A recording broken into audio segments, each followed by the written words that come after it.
Assalamualaikum warahmatullahi wabarakatuh. Kanina habang kami ay pumupunta dito sa Jeddah galing Makkah ay bumuhos yung ulan na kung saan nakita po natin yung mga ibang Arabo na lumabas sa kanilang mga sasakyan sa gilid ng kalsada na kung saan sila ay nagdua, nanalangin sa Allah subhanahu wa ta'ala.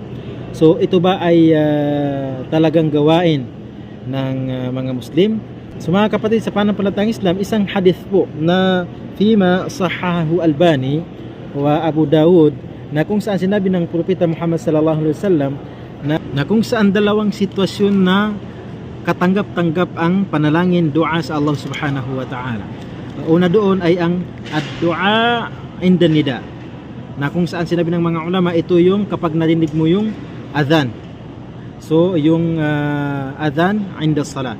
So pangalawa doon na nabanggit ng Propeta Muhammad sallallahu alaihi wasallam ay yaong tahta al-matar o inda nuzulil matar, kung saan kapag bumuhos yung ulan. Ibig sabihin, pag buhos po ng ulan, pwede po tayo dyan manalangin, magdua, dahil katanggap-tanggap ang ating mga dua biidhnillah subhanahu wa ta'ala. Assalamualaikum warahmatullahi wabarakatuh.